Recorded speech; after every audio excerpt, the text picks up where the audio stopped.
Hi friends, വെങ്കലക്കെട്ട് foodie YouTube ചാനലിലേക്ക് എല്ലാവർക്കും സ്വാഗതം.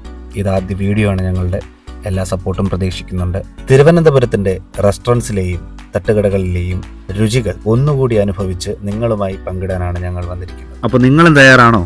ചാനൽ സബ്സ്ക്രൈബ് ചെയ്യാനും പുതിയ രുചി അനുഭവങ്ങൾക്കായി ബെല്ലൈക്കൺ അമർത്താനും മറക്കരുതേ.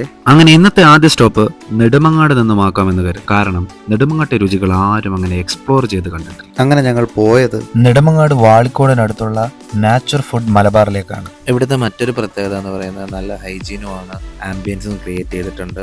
എനിക്ക് പേഴ്സണലി എത്ര കഴിച്ചാലും മടുക്കില്ല എന്ന വിശ്വാസമുള്ള രണ്ട് ഫുഡേ ഉള്ളൂ. ഒന്ന് സദ്യയും ഒന്ന് ബിരിയാണിയും. അതിൽ തന്നെ ചിക്കൻ ബിരിയാണി, ബീഫ് ബിരിയാണിയൊക്കെ ഭയങ്കര ഫേവറേറ്റ് ആണ്. മറ്റൊരു പ്രത്യേകത, ഇവിടെ കിട്ടുന്ന ബിരിയാണി ദം ബിരിയാണിയാണ്. നെടുമങ്ങാട് തന്നെ ചുരുക്കം കടകളിൽ മാത്രമാണ് ദം ബിരിയാണി പ്രൊവൈഡ് ചെയ്യുന്നത്. അതിലൊരു കടയാണ് നാച്ചുർ ഫുഡ് മലബാർ. ഞാൻ ഒരു ചിക്കൻ ദം ബിരിയാണി ഓർഡർ ചെയ്തു. അപ്പോൾ 2 മിനിറ്റിനകത്ത് തന്നെ അവർ ബിരിയാണി കൊണ്ട് തന്നു. സീരിയസ്ലി ചൂടോടുകൂടി തന്നെ അവർ സെർവ് ചെയ്തു. അതെനിക്ക് വളരെയധികം ഇഷ്ടപ്പെട്ടു.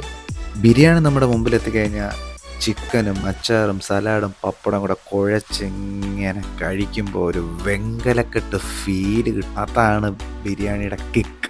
അത് പറഞ്ഞറിയിക്കാൻ പറ്റൂല. ബിരിയാണിയുടെ ക്വാളിറ്റിയും ക്വാണ്ടിറ്റിയും വെച്ച് നോക്കുകയാണെങ്കിൽ 99 രൂപ വരുന്ന ഈ ബിരിയാണി എന്തുകൊണ്ടും വർത്തഫുള്ളാണ്. സീരിയസ്ലി 4 മീഡിയം പീസ് വരുന്ന ബിരിയാണി. റൈസ് എന്നൊക്കെ പറയുന്നത് നല്ല ക്വാണ്ടിറ്റി ഉണ്ട്, നിങ്ങൾക്ക് കാണുമ്പോൾ തന്നെ മനസ്സിലാവും. ടേസ്റ്റ് വൈസും ഒരു രക്ഷയില്ല. ഞാൻ ഒരുപാട് ദിവസത്തിന് ശേഷം കഴിച്ച ദം ബിരിയാണികളിൽ എനിക്ക് ഏറ്റവും ഇഷ്ടപ്പെട്ട ബിരിയാണി ഇത് തന്നെയാണ്. ഒറ്റ വാക്കി പറഞ്ഞ ബിരിയാണി വെങ്കലക്കെട്ട് സാധനമായിരുന്നു. നിങ്ങൾ ബിരിയാണി കഴിക്കാൻ ഇഷ്ടപ്പെടുന്നവരാണെങ്കിൽ തീർച്ചയായും നെടുമങ്ങാട് വഴി പോകുമ്പോൾ ഈ കടയിൽ കയറി കഴിക്കുക. കാരണം വെർത്തഫുള്ളായിട്ട് ക്വാണ്ടിറ്റിയിലും ടേസ്റ്റിലും ബഡ്ജറ്റിലും സാറ്റിസ്ഫൈ ചെയ്യുന്ന ദം ബിരിയാണിയാണ് അവർ പ്രൊവൈഡ് ചെയ്യുന്നത്. നല്ല ടേസ്റ്റ് ഉള്ളത് കൊണ്ട് ഒരു ചോറ് പോലും ബാക്കി വെക്കേണ്ടാണ് ഞാൻ ബിരിയാണി തിന്നത്. വെങ്കലക്കെട്ട് ഫുഡിയുടെ ആദ്യത്തെ ഫുഡ് ബ്ലോഗാണിത്. അതും വെങ്കലക്കെട്ട് ബിരിയാണി ആയിരുന്നു.